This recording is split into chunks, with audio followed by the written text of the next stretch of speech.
आइए स्टूडेंट, आज का हमारा टॉपिक है फार्माको इकोनॉमिक्स। और आपको बता दूं, ये फार्माको इकोनॉमिक जो है दो वर्ड से मिला है। फार्माको यानी ड्रग से संबंधित, और इकोनॉमिक का मतलब जो ड्रग हम ट्रीटमेंट में काम में लेते हैं या जो फार्मास्यूटिकल प्रोडक्ट हैं जिनको हम इलाज में काम में लेते हैं, तो वो जो है कई प्रोडक्ट ऐसे होते हैं कि महंगे होते हैं, कॉस्टली होते हैं, और कोई प्रोडक्ट ऐसा होता है जो सस्ता होता है। तो हम जो ट्रीटमेंट करेंगे उस ट्रीटमेंट के अंदर महंगा प्रोडक्ट भी मार्केट में अवेलेबल है और उसका सस्ता अल्टरनेटिव भी अवेलेबल है। तो आपको इसमें से कौन सा यूज करना चाहिए या कौन सी ड्रग जो है डॉक्टर को प्रिस्क्राइब करनी चाहिए, इन सब चीज़ों का जो डिसीजन करना है, आपको ऑपरेशन कराना है कि नहीं कराना है, इस तरह की चीज़ों का जो डिसीजन है उसके अंदर फार्माको इकोनॉमिक जो है उसका इम्पॉर्टेंट रोल है। तो मैं बताऊंगा कि फार्माको इकोनॉमिक टर्म जो है सबसे पहले was introduced in literature in 1986 by the Ray Twinsent. रे ट्विनसेंट जो पर्सन था, इन्होंने 1986 में पहली बार इस टर्म को जो है वो इंट्रोड्यूस किया।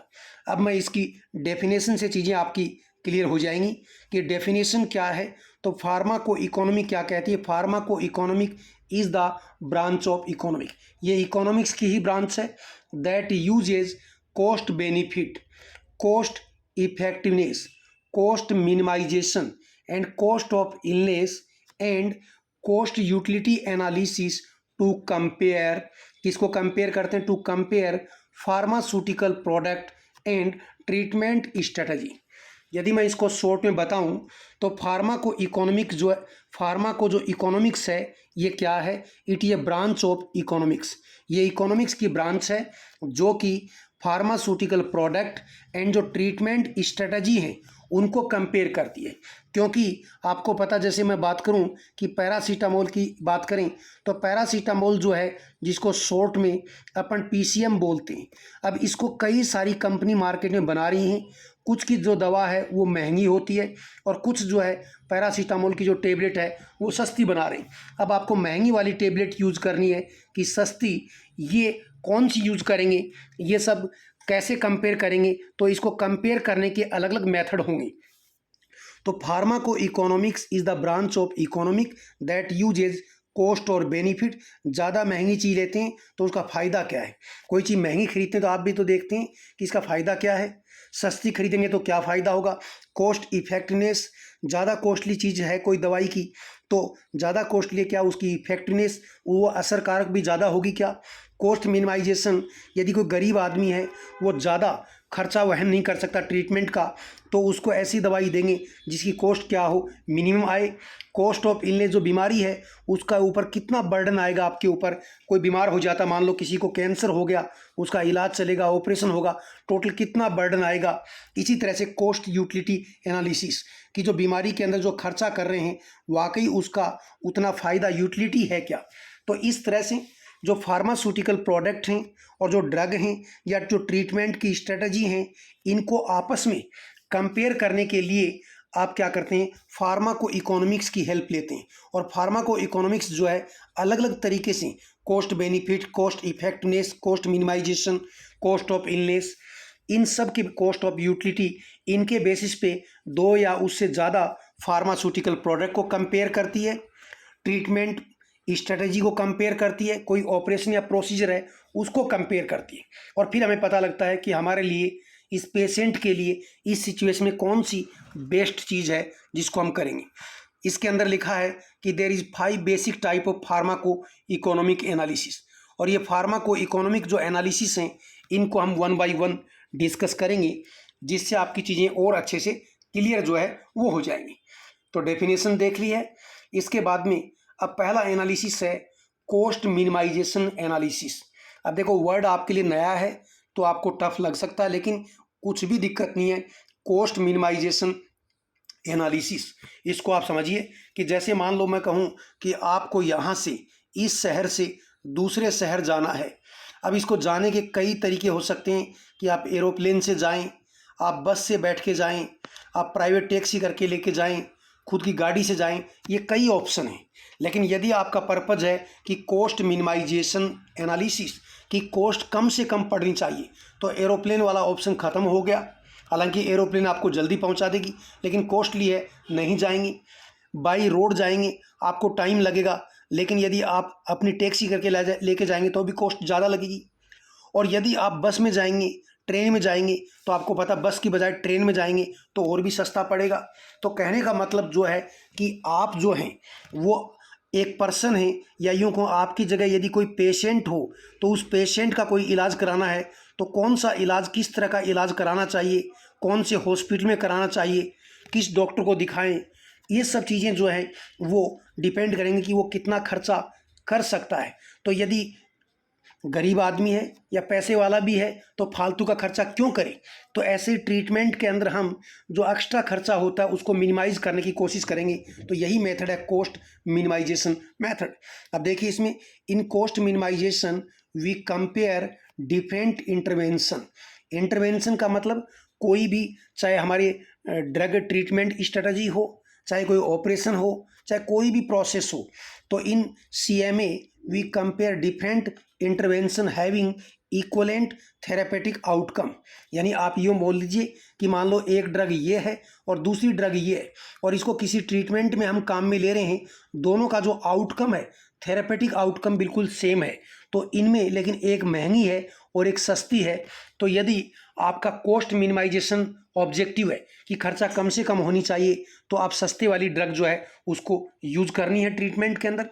तो cost CMA is a compare of different intervention, यानी डिफरेंट ड्रग हो सकती हैं, ड्रग थेरापी है, ऑपरेशन है, हैविंग इक्वलेंट थेरेपेटिक आउटकम को कंपेयर करती है। और only cost of intervention are compared to choose the least costly intervention. जो सबसे सस्ता इंटरवेंशन है उसको हमें चूज करनी, जो सबसे सस्ती ड्रग है उसको चूज करनी है, या सबसे सस्ता हॉस्पिटल जो है वो चूज करना है, यदि हम कॉस्ट मिनिमाइजेशन करना चाह रहे हैं। अब इसमें एग्जाम्पल से समझ जाएंगे। देखो, compare the price of drug prepared by different manufacturer. अब यदि मार्केट में आप दवाई खरीदने जाएंगे तो पता लगेगा एक ही दवाई आपको कोई खरीदनी है, उसके लिए एक मैन्युफैक्चरर भी है, एक कंपनी बना रही है, दूसरी कंपनी बना रही है। एक कंपनी का प्रोडक्ट जो सस्ता है, एक महंगा है, और दोनों ही रेपुटेड कंपनी है। तो यदि आप कॉस्ट मिनिमाइजेशन एनालिसिस कर रहे हैं तो जो सस्ता बना रही है उस प्रोडक्ट को हम क्या है लेंगे। तो आपके सामने देखो कंपैरिजन लिखा हुआ है, दो प्रोडक्ट आपके सामने लिखे हुए हैं, और इसमें देखो दोनों के अंदर एंटीबायोटिक है, और ये आपके सामने दिख रहा होगा आपको। देखो इसकी कॉस्ट जो है वो कितनी है, वो 58 रुपीज़ है, और दूसरी इसी सेम प्रोडक्ट है, इसकी कॉस्ट जो है इससे ज़्यादा है, 104 रुपये है, और दोनों के अंदर ड्रग जो है वो सेम है। इसके अंदर भी आपको ड्रग का नाम नहीं रखना, मैंने लिख दिया इसके अंदर। इसमें भी अमोक्सासिलिन और कैलनेट है जो कि एक एंटीबायोटिक का कॉम्बिनेशन है, और सेम ड्रग सेम स्ट्रेंथ इसमें है, लेकिन अलग अलग कंपनी जो है बना रहे हैं। जैसे आप कह सकते हो कि मान लो एक टीचर है पढ़ा रहा है, दूसरा टीचर है वो भी पढ़ा रहा है, दोनों पढ़ा रहे हैं, सेम कोर्स पढ़ा रहे हैं, लेकिन एक की रेट जो है सस्ती हो सकती है, दूसरे की रेट जो है महंगी हो सकती है। अब आपको किससे करना है, कोचिंग ज्वाइन करना है, ये आप जो तय करेंगे। और यदि आपका पर्पज़ कॉस्ट मिनिमाइजेशन है तो जो सस्ता करवा रहा है उसके पास आप जाएंगे, ठीक है। तो इस तरह से तो ये आप कह सकते हैं कॉस्ट मिनिमाइजेशन एनालिसिस में हम एक ही ड्रग को अलग अलग मैन्युफैक्चरर बना रहे हैं, उनकी कॉस्ट को कंपेयर कर सकते हैं, और कॉस्ट मिनिमाइजेशन में मिनिमम कॉस्ट वाली ड्रग जो है उसको हम सेलेक्ट करेंगे। इसी तरह से ब्रांड वर्सेस जेनरिक प्रोडक्ट। जैसे मैं कहूँ आपको जूते खरीदने हैं, तो जूते खरीदने के लिए यदि आप बढ़िया कोई ब्रांड में चले जाएंगे, है ना, यदि नाइकी के जूते खरीदेंगे, रीबॉक के खरीदेंगे, एडिडास के खरीदेंगे, महंगे आएंगे। लेकिन मैं कहूँ इसके कंपैरिजन में आप टाटा के खरीद लीजिए, लिबर्टी के खरीद लीजिए, तो वो सस्ते आएंगे। ऐसा नहीं कि टाटा और लिबर्टी ब्रांड नहीं, ये भी ब्रांड है, लेकिन जो आपको पता नाइकी है, आपका एडिडास है, इनकी ब्रांड वैल्यू ज़्यादा है। तो इनकी ब्रांड वैल्यू ज़्यादा है, तो यहाँ ऐसे ही आपको दिखा है ट्रीटमेंट के अंदर भी यदि आपको सस्ती वाला ट्रीटमेंट करना है तो देखो ब्रांडेड कैप्सूल है एक ड्रग का, ये 75 रुपीज़ का है, जबकि इसका जेनरिक वर्जन जो है वो ओनली 25 का है। जेनरिक का मतलब ये होता है जैसे कोई प्रोडक्ट जो है वो ब्रांडेड है, ब्रांडेड तो मतलब कोई पर्टिकुलर कंपनी इसको बना रही है, ये ब्रांडेड है। और इसमें जो ड्रग है उसका पेटेंट है। कोई भी ड्रग, कोई नया आदमी उसको रिसर्च करता है और नई ड्रग डेवलप करता है तो 20 साल तक उसका पेटेंट रहता है। 20 साल तक पेटेंट का मतलब कोई भी पर्सन उस आदमी की परमिशन के बिना उसको नहीं बना सकता उस ड्रग को, क्योंकि उसने पेटेंट करवा लिया है। लेकिन और यदि बनाएगा तो उस आदमी को कुछ पैसे देगा, रॉयल्टी देगा। लेकिन जैसे ही कोई ड्रग की 20 साल का ये टाइम, पेटेंट का टाइम एक्सपायर हुआ, अब इस ड्रग को कोई भी बना सकता है। और इस ड्रग को आप बना रहे हैं तो आपको क्या जोर आया, क्योंकि बनी बनाई ड्रग, रिसर्च की हुई ड्रग मिल गई जो मार्केट में ऑलरेडी 20 साल से चल रही है, और आपने सीधा जो है इसको बनाना शुरू किया क्योंकि इसका पेटेंट एक्सपायर हो गया। तो आपको इस दवा को डेवलप करने के लिए, है ना, इसको बनाने के लिए, रिसर्च करने के लिए, इसको ढूंढने के लिए आपको कुछ भी खर्चा नहीं करना पड़ा। सीधा प्रोडक्ट आप बना रहे हैं तो आप सस्ता बेच सकते हैं। लेकिन किसी पर्सन ने इसी प्रोडक्ट को यदि इसको रिसर्च करके डेवलप किया होगा, इसकी क्लिनिकल ट्रायल की होगी, गवर्नमेंट से बहुत सारी परमिशन ली होगी और कई उसके मिलियन डॉलर खर्च हो गए होंगे, तो फिर उसने जो है अपने मिलियन डॉलर पैसे निकालने के लिए इसका पेटेंट भी कराया। अब ये चीज़ जो है वो महंगी तो बेचेगा, क्योंकि तभी उसकी कॉस्ट जो है वो रिकवर होगी। तो यहाँ ये कॉस्ट मिनिमाइजेशन एनालिसिस में कह सकते हैं कि जो ब्रांडेड ड्रग हैं उनको हम जेनरिक वर्जन से या जेनरिक प्रोडक्ट से कंपेयर करेंगे। जेनरिक दवाई जो है वो सस्ती आती हैं। अलग अलग कंपनी जो है, कोई दवाई महंगी बेचता है, कोई सस्ती बेचता है, ये उनकी अपनी वजह हो सकती है। ऐसी ज़रूरी नहीं कि महंगी हो वो हमेशा अच्छी हो, या सस्ती हो हमेशा ख़राब हो, या सस्ती वाली हमेशा अच्छी हो। इसका उल्टा भी दोनों केस में हो सकता है। तो ये हमारा एक फार्माको इकोनॉमिक एनालिसिस मैंने आपको बताया, कॉस्ट मिनिमाइजेशन एनालिसिस। अब बात करते हैं, दूसरा मेथड है that is cost benefit analysis. अब देखो इसमें क्या है, कोई भी चीज़ खरीदेंगे उसकी कॉस्ट क्या है, कितना खर्चा लग रहा है और बेनिफिट क्या होगा, इसका एनालिसिस करेंगे। शॉर्ट में सीबीए बोल सकते हैं। आप भी जब भी कोई चीज़ करते हो, जैसे कोई आपने कोचिंग ज्वाइन करी तो आपको कॉस्ट क्या है, कितनी फीस आपको देनी पड़ रही है, करने से आपको क्या बेनिफिट होगा, इन दोनों का एनालिसिस करेंगे। और आपको लग रहा है कि यार बेनिफिट होने की पॉसिबिलिटी ज़्यादा है, तब तो आप उसको ज्वाइन करेंगे, और लग रहा नुकसान है तो नहीं करेंगे। तो कॉस्ट बेनिफिट एनालिसिस जो है, इसको हम कौन सी दवाई या ट्रीटमेंट हमें लेना चाहिए, हमें कौन सा ऑपरेशन करवाना है या नहीं करवाना, कैसे करवाना है, इन सब को हम इसके अंदर डिसाइड करते हैं। तो देखो, cost benefit analysis is also known as benefit cost analysis. इसको उल्टा भी कर सकते हैं, बेनिफिट पहले लिख दो, कॉस्ट बाद में लिख दो, एक ही बात है। तो कॉस्ट बेनिफिट एनालिसिस बोलो या बेनिफिट कॉस्ट एनालिसिस बोलो, एक ही बात है। इसमें देखो ऑल कॉस्ट, जितनी भी कॉस्ट है, कॉस्ट का मतलब जो भी खर्चा है, एंड बेनिफिट का मतलब फ़ायदा ऑफ द हेल्थ इंटरवेंशन। कोई भी आप किसी भी तरह का इलाज लेते हैं, चाहे वो दवाई ले, चाहे आप कोई फिजियोथेरापी, रेडियोथेरापी कराओ, चाहे ऑपरेशन कराओ, इन सब को कलेक्टिवली हमने क्या लिख दिया, इंटरवेंशन, हेल्थ इंटरवेंशन। तो कोई भी हेल्थ इंटरवेंशन है उसकी कॉस्ट भी होगी, खर्चे भी होंगे, उससे आपको फ़ायदे भी होंगे। तो all cost and benefit of health intervention expressed in monetary term, यानी आपका जो भी कोई चीज़ काम किया उसमें कितना बेनिफिट हुआ, वो सारे आप जो है बेनिफिट को लिख दो कि इतने रुपए का बेनिफिट इसमें, इसका, इसमें, इसमें, और उनको टोटल कर लो। इसके अलावा जितनी भी आपकी खर्चे हुए कॉस्ट है उसके अंदर वो सारी कॉस्ट जो है वो भी लिख दो, और फिर दोनों को आपस में मिलान कर दो, तो आपको पता लगेगा सौदा घाटे का है कि सौदा फायदे का है। तो देखो, then compare cost and benefit of different health intervention, यानी कोई भी हेल्थ इंटरवेंशन है उसके कॉस्ट और बेनिफिट को लिख देंगे, और फिर उनको आपस में कंपेयर जो है वो कर सकते हैं। अब इसमें देखो प्रोसेस क्या बताया है। सबसे पहले क्या करेंगे, आइडेंटिफाई कॉस्ट एंड बेनिफिट। हम कोई भी काम करते हैं तो सबसे पहले उसके खर्चे क्या हैं और उससे फ़ायदे क्या होने वाले हैं, उनको आइडेंटिफाई करेंगे।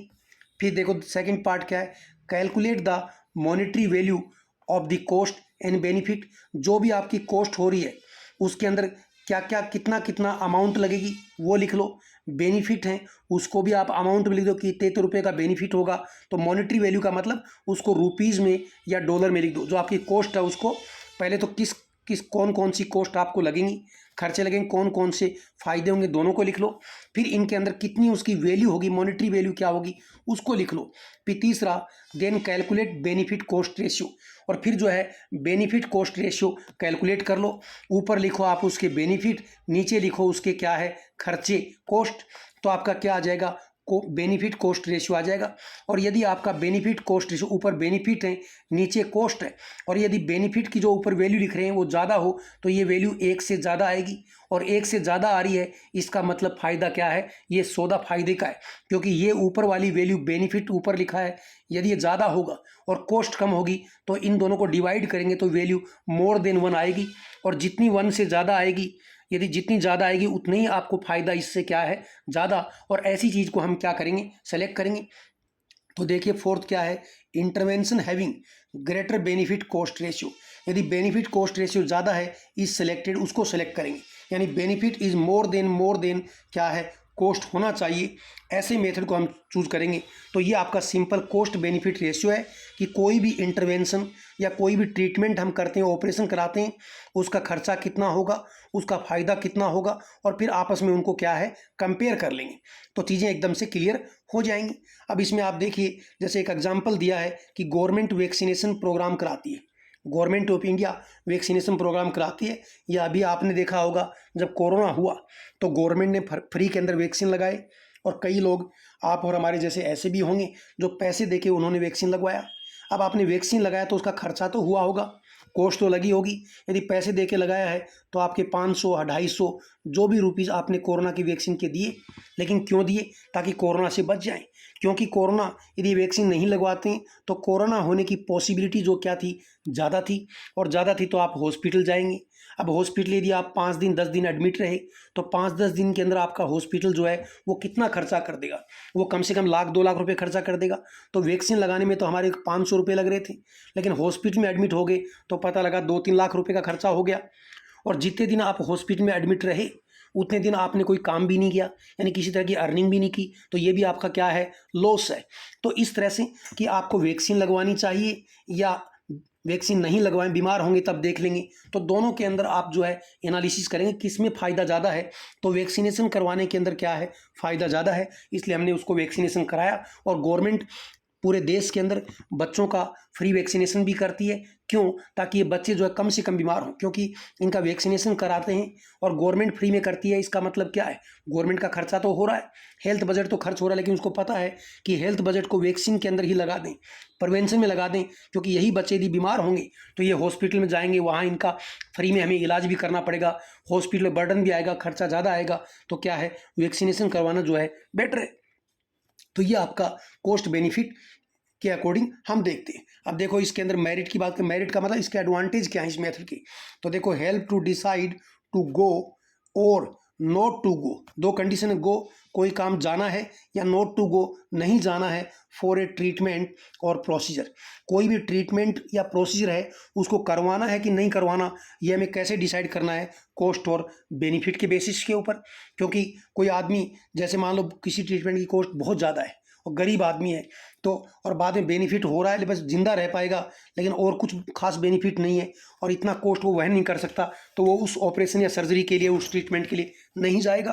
तो हमेशा हम हर चीज़ के अंदर भी कॉस्ट बेनिफिट को कैलकुलेट करते हैं। दूसरा, compare different intervention and select A best intervention और प्रोसीजर, हम अलग अलग जो इंटरवेंशंस हैं उनको कंपेयर करते हैं, और जो बेस्ट होता है जिसमें आपको फ़ायदा ज़्यादा हो रहा होता है उस प्रोसीजर को आप चूज कर लेते हैं कॉस्ट बेनिफिट एनालिसिस के बेसिस पे। अब ड्रॉबैक क्या है, इसका नेगेटिव पहलू क्या है, benefit in health field can not be always expressed in monetary term, क्योंकि कॉस्ट बेनिफिट रेशियो मैंने कहा था कि आपका पैसा लग रहा है, कॉस्ट वो कितने रुपए लग रहा है, और आपका जो बेनिफिट है उसको कितने रुपए हो रहा है। अब ये देखो, नॉर्मल जो बिजनेस एक्टिविटी है उसमें तो हो जाता है कि आपने कितने का सामान खरीदा, कितने का बेचा, और तुरंत से आप बेनिफिट बता देंगे। लेकिन मैं कहूँ कि आपको कोई ऑपरेशन करवाया आपने, ठीक है, अब ऑपरेशन में जो खर्चा लगा, कॉस्ट लगी, वो तो आपने लिख दी कि भाई हार्ट की बाईपास सर्जरी कराई, तो बाईपास सर्जरी कराई तो उसके अंदर कितना खर्चा लगा वो आपने लिख दिया, कॉस्ट तो आ गई। अब इसका बेनिफिट है, उसको रुपीज़ में कैसे लिखेंगे, बेनिफिट ये तो लिख देंगे हम कि आदमी ज़्यादा दिन तक जिंदा रहेगा, ठीक है, उसको बार बार हॉस्पिटल नहीं आना पड़ेगा, एडमिट नहीं होना पड़ेगा, और अब वो काम भी कर पाएगा। लेकिन इसको रुपीज़ में कैसे कन्वर्ट करेंगे, ये डिफ़िकल्ट है। तो यही कह रहा है, यही इसका क्या ड्रॉबैक है। तो हम यहाँ अजम्पशन करते हैं कि आदमी 10 साल और काम करेगा, साल के इतने रुपए कमाता है, तो इसका मतलब एवरेज जो है इतने पैसे जो है वो कमाएगा, ये उसके बेनिफिट हुए। तो ये एक अजम्पशन कर सकते हैं, लेकिन एग्जैक्टली मॉनेटरी टर्म के अंदर, पैसे के अंदर बेनिफिट को हम नहीं तोल सकते हैं। अब देखो यहाँ एक कंपैरिजन जैसे दिखाया है कि कॉस्ट जो है और बेनिफिट डायरेक्ट और इनडायरेक्ट जो वो होते हैं, और ये कितने टाइप के हैं ये डायग्राम से आपको बताया जा रहा है। देखो टाइप कॉस्ट जो है और बेनिफिट इनको बता रहा हूँ। देखो डायरेक्ट कॉस्ट होती है, जैसे आप इलाज कराने जाते हैं तो हॉस्पिटल जाएंगे, डॉक्टर को दिखाएंगे, तो सबसे पहले वो कोई जांच करेगा, डायग्नोसिस करेगा, तो आपकी ब्लड की जांच करे, शुगर की जांच करे, कोई एक्सरे कराए, एमआरआई कराए, तो उसके अंदर आपका पैसा खर्च होगा। प्रोसीजर, कोई ऑपरेशन वगैरह करता है तो उसका खर्चा होगा। ट्रीटमेंट कॉस्ट, दवाई देगा तो उसका खर्चा होगा। तो ये आपकी क्या डायरेक्ट कॉस्ट है। और इसके बाद यदि मैं बेनिफिट की बात करूँ, इसके अंदर डायरेक्ट बेनिफिट क्या है, इंक्रीज ईयर ऑफ लाइफ। यदि आप इलाज करवा लेते हैं तो आपका ज़िंदगी जो है बढ़ जाती है, उम्र आपकी बढ़ जाती है, ज़्यादा जिंदा रहेंगे तो आप ज़्यादा काम करके कमाएंगे, और वर्क कैपेसिटी और आपके काम करने की जो कैपेसिटी है, क्योंकि बीमार आदमी ज़्यादा काम नहीं करता, तो आपकी वर्क कैपेसिटी जो है वो बढ़ जाएगी। And productivity of the patient, और पेशेंट की जो प्रोडक्टिविटी है वो भी क्या है, बढ़ जाएगी। तो ये आपको बेनिफिट हैं कि यदि आप इलाज कराते हैं तो ये आपकी डायरेक्ट कॉस्ट है, और ये आपको क्या है, डायरेक्ट बेनिफिट है। अब इनडायरेक्ट की बात करते हैं। इनडायरेक्ट पहले कॉस्ट क्या है, तो देखो आप हॉस्पिटल जाएंगे, ट्रैवल कॉस्ट, एम्बुलेंस से गए, बस से गए, पेशेंट को लेके ट्रैवल कॉस्ट होगी, इनडायरेक्ट है। होटल स्टे कॉस्ट, यदि जो लोग अटेंडेंट साथ में आते हैं वो कहाँ रुकेंगे, धर्मशाला में, होटल में रुकेंगे तो वो कॉस्ट आएगी। मील, खाना खाएंगे बाहर, वो कॉस्ट आएगी।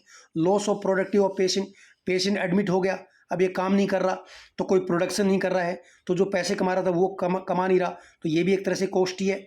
डिपेंडेंसी ऑन फैमिली, अब ये फैमिली पे डिपेंड है, तो परिवार वाले भी 2 लोग इसकी सेवा में लगे हुए हैं, तो ये जो काम करे वो काम भी बंद हो गया, और इसकी प्री मैच्योर डेथ होगी।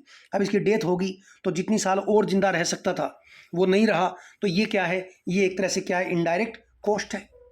अब बेनिफिट की बात करें, डिक्रीज डिपेंडेंसी, यदि ठीक हो गया तो डिपेंडेंसी ऑन फैमिली मेम्बर, तो फैमिली मेम्बर पे डिपेंडेंट नहीं रहेगा, तो ये फैमिली मेम्बर तो फ्री हो गया ना, ये अपना काम करते रहेंगे। इलाज करवा लिया तो ये ठीक हो गया, नहीं तो क्या है, ये फैमिली मेम्बर पे डिपेंड रहता तो ये लोग और काम नहीं कर पाते। पेशेंट तो नहीं कर पा रहा है और फैमिली मेम्बर भी नहीं कर पाएंगे, तो फिर आपको पता है कि ये क्या है, बेनिफिट जो है। यहाँ इस केस में बेनिफिट क्यों हुआ, क्योंकि डिक्रीज डिपेंडेंसी, अब फैमिली मेम्बर इलाज करवा ले तो फैमिली मेम्बर पे डिपेंडेंसी नहीं है, ये अपने आप जो है अपना काम कर रहे हैं, तो कम से कम घर का इनकम तो बढ़ा। इसी तरह से इनटेंजेबल, इनटेंजेबल का मतलब होता है ऐसी कॉस्ट या ऐसे बेनिफिट जो आपको दिखते नहीं। जैसे पेशेंट बीमार है तो उसको दर्द है, सफरिंग, दर्द और कष्ट हो रहा है। एंजाइटी, चिंता और डिस्ट्रेस, चिंता और तनाव हो रहा है, तो तनाव और चिंता भी हो रही है। पेन और सफरिंग, कष्ट हो रहा है, दर्द और कष्ट हो रहा है, तो ये एक तरह से क्या है, इनटेंजेबल कॉस्ट है, क्योंकि आदमी दुखी होकर जिंदा है। और इलाज करवा लेंगे तो क्या ठीक रहेगा, इलाज करवा ले तो क्या होगा, क्या बेनिफिट मिलेगा, रिलीव ऑफ एंजाइटी, चिंता दूर, क्योंकि पेशेंट ठीक हो गया, sorry relieve of pain, pain दूर हो गया, दर्द दूर हो गया।